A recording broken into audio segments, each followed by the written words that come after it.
Well, first credit to Ohio State. They made the drive in the fourth quarter, made the plays on defense they needed to do to win the game. I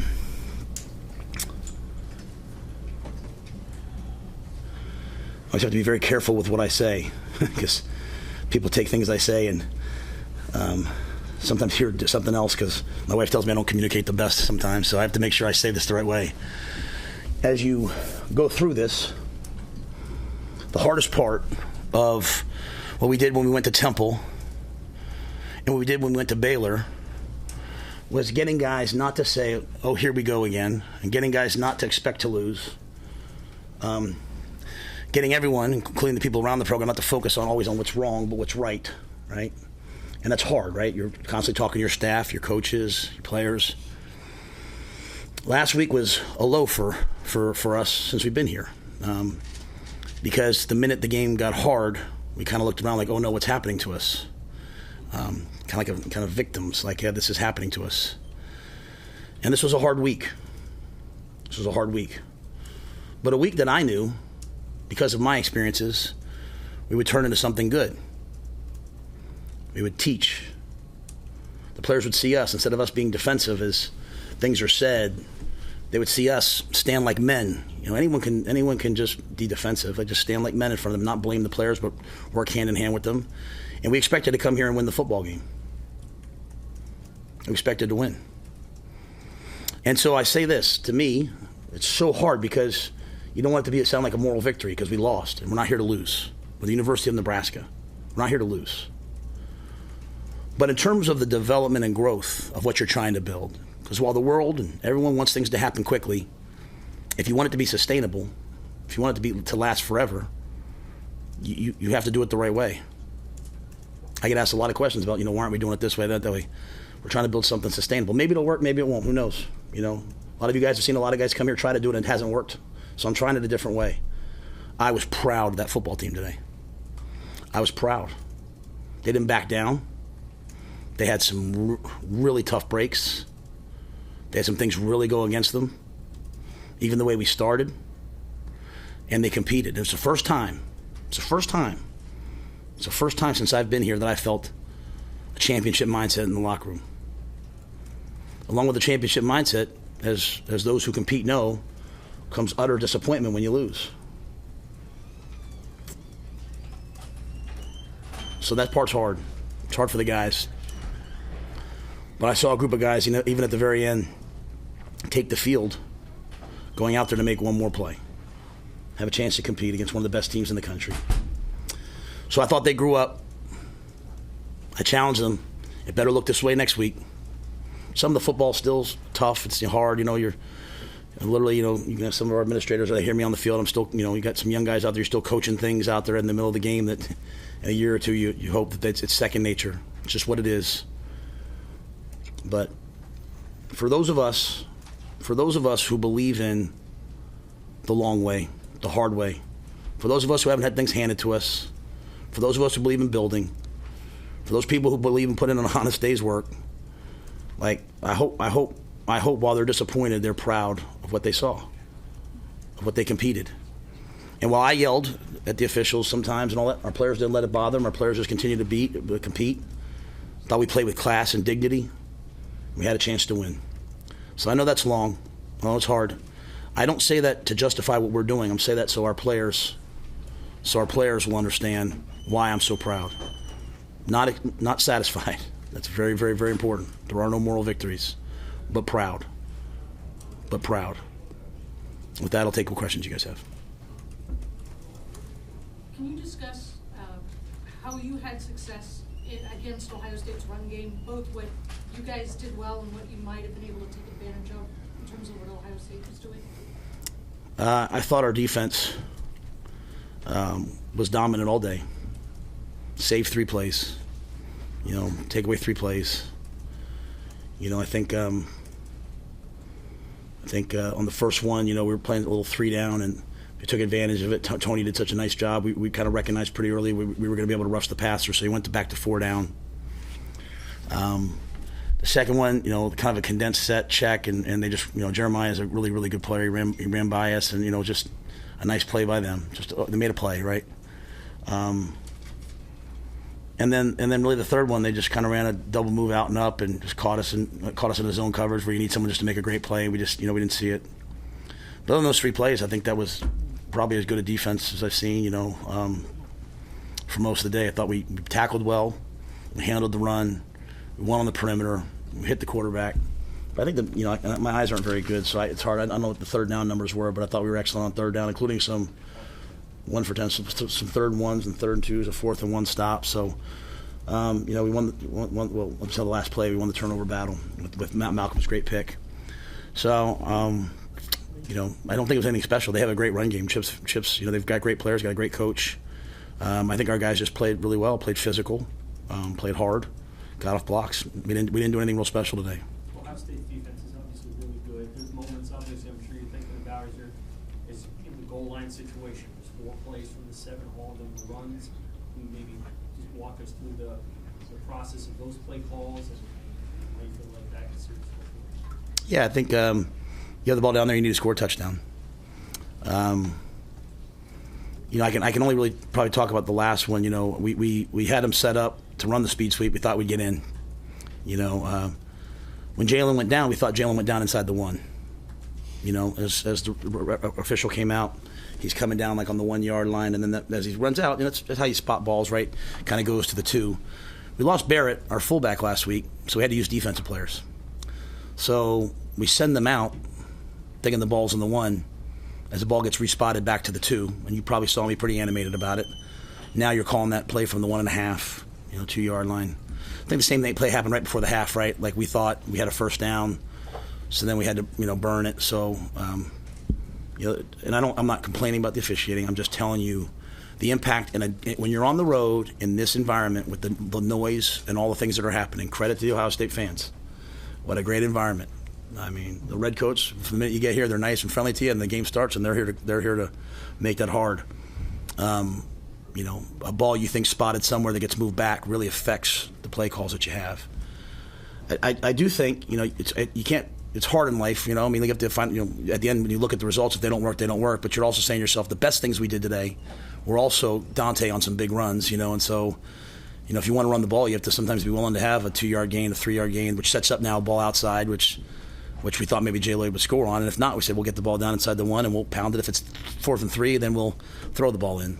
I think the spot got us. And again, I didn't want to use a timeout there in the second half. Maybe I should have. But I knew the game would come down to the end. We need the timeouts. And the other thought process being, if we run the ball, if we pound it in there, we run the ball at the 1, score. If we don't get it, we'll get the ball right back, which we did. And that's kind of the thought process down there. Matt, can you detail that championship mindset that you saw and just when and how that came through to you in the locker rooms and through the week and when did you see it? I think I've been pretty consistent in saying, to you guys, I think the guys do a great job during the week. It's getting to these moments and saying, here we go again. I'm just, again, I don't want anyone to take anything I say the wrong way, because everything I say is with peace and love. But when they haven't won, and then the commentary around them is always pretty like, hey, this isn't good enough. They're in a culture where all they hear is like, this isn't good enough. And so how do you get them through that? You push them through that. It's just what it is. Like, you push them through that. And so we always work hard. I've never had a time where I thought the guys didn't work hard. But I thought they went out there. I mean, the game couldn't have started any worse. I mean, it's like, holy smokes. And the defense took the field, like last year, and said, let's go get a stop. They got to stop. But I thought it was before the game, and I thought it was at halftime. Really, at halftime, I told them. Because last week I said some different things to them at halftime. And this week at halftime, I said, this is what it's supposed to look like.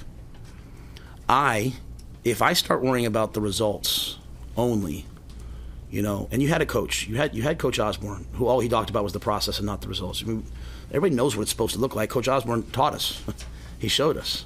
Like, worry about the process. And so, to me, the way it felt at halftime was the process. Like, they were excited to get back out there and play.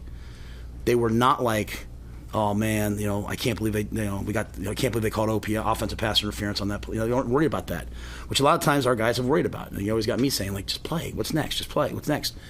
And so I felt like a lot of the things we talk about took hold today. And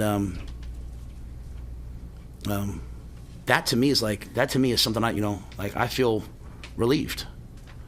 I feel despondent that we lost the game. I thought we were going to win the game. I feel beat up for the guys. But I know when I say these things, a lot of people are probably going to take them the wrong way. I also know, like, across the country, I tell Troy, like, I got college coaches who text me sometimes, like, hey, Matt, I listen to your press conferences every week because I'm really, honestly doing my best for people who want to hear it, not pick it apart, but want to hear it, trying to give everyone a step-by-step picture of what we're trying to do. It's easy to pick apart. But, like, I'm just trying to, like, lay it out there for people who love coaching and love kids. Do you know how hard it is to, like, come up here every week and talk about what went wrong without ever making a kid look bad? Like, I listen to coaches all the time talk about we got to execute. That means your players aren't very good. When coaches say we just got to execute better, they're throwing it on the kids. And just, we stand up here and we try so hard to give everyone a true picture, because one thing I love about Nebraska fans is they love football. They want to know the hows, the whats, the whys. And I listen to the people I trust. Like, I called Coach Osborne on Sunday. I said, Coach, you got 5 minutes for me? What do you think? Coach Osborne and Coach Solis came to practice on Tuesday. Coach, And the old things are the real things, are the good things. And so I'm only saying this now because I want our players, if they just listen to this press conference, to know how truly, truly, truly excited I was to be in that locker room with them. I didn't have to be a cheerleader today. I didn't have to be like, come on, you can do this. Like, they were like, get out of the way. And we've had moments like that. That was 60 minutes of that today. Dylan went into the tent before the last drive. I'm like, hey, Heine, get ready to go. And Dylan comes back out. He's like, let's go.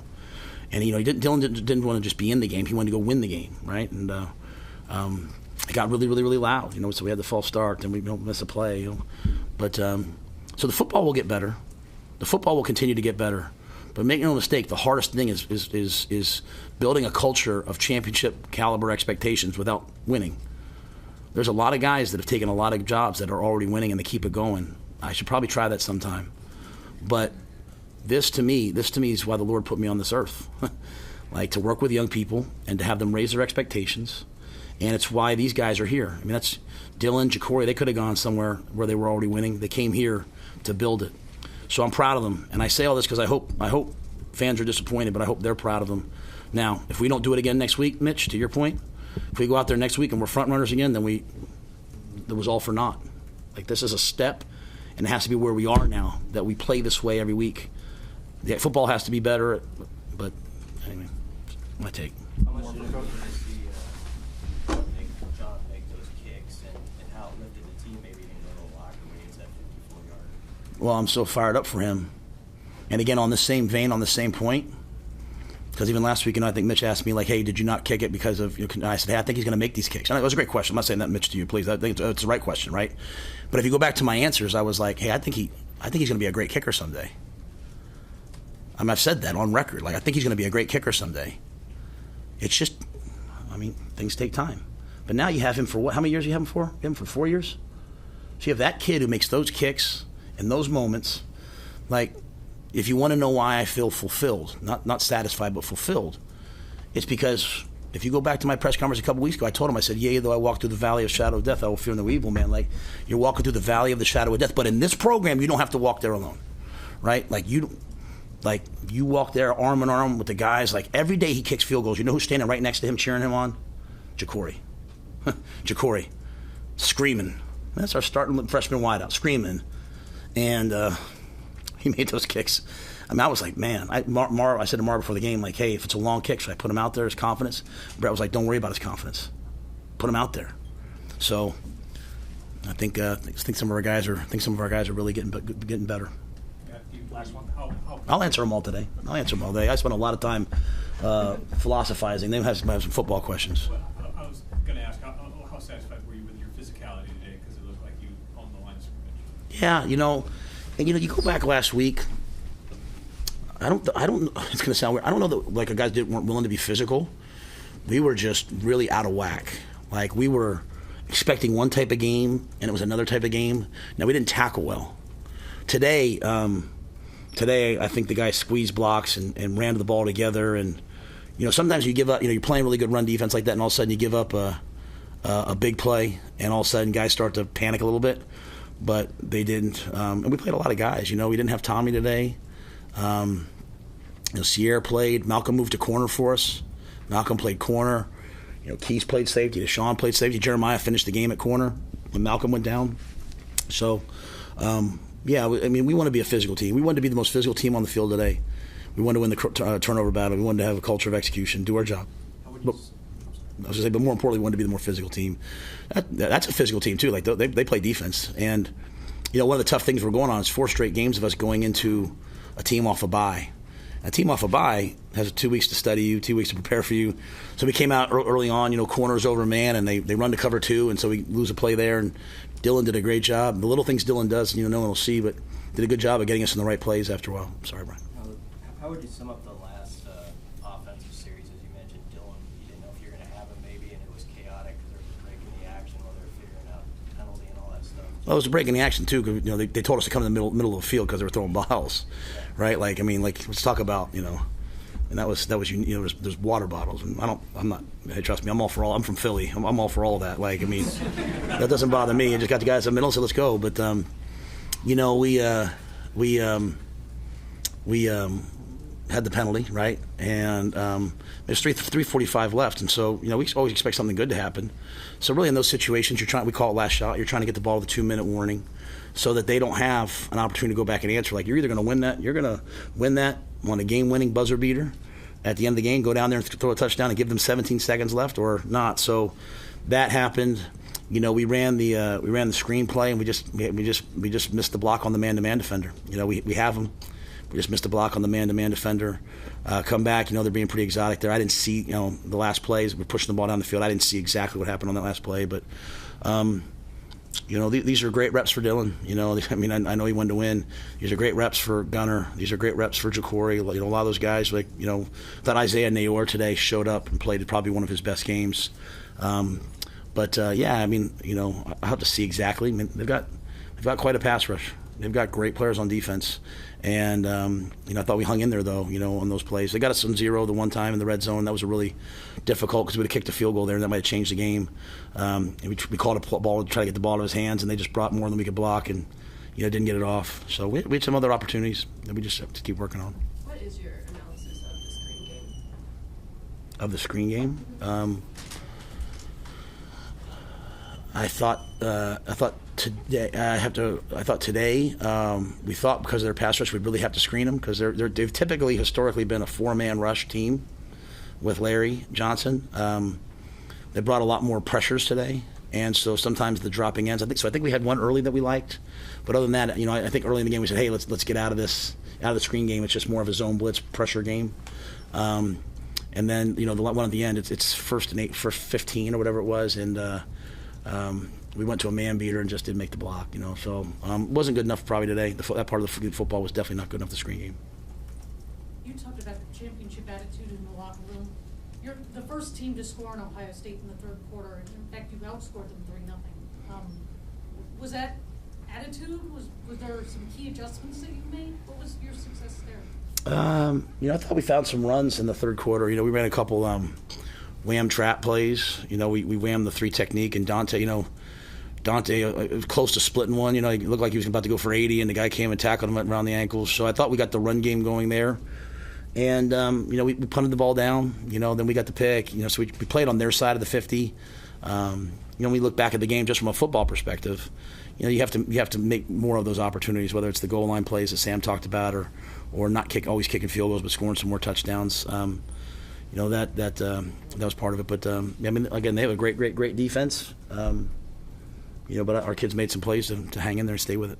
Did you lose a timeout there at the end because of Ohio State injury, or how did that unfold? So it was 3rd and 11. So I wanted to call timeout because I wanted to get the ball back and save 40 seconds. Then, the guy went down.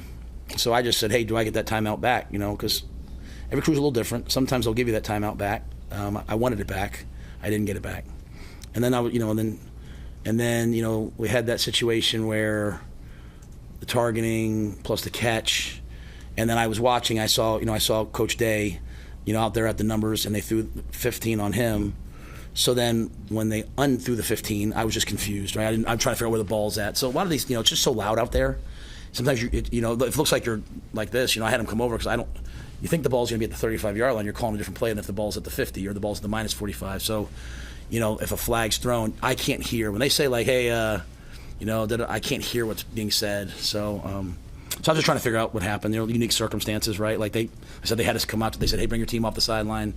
That wasn't me trying to motivate the guys. That was me like, hey, guys, put your helmets on. Something might hit you. So, but again, at the end of the day, credit to Ohio State. They made plays. They made the play. They made the drive to go down there and win. And their defense made one more play than we did. And but we'll be back. What was that? I don't know that. They said he was in the 10. I don't know if he got hit on the shoulder or something. I'm not sure exactly. Anybody? All right, thank you. We've got Malcolm and MJ here. We'll put them up here together, and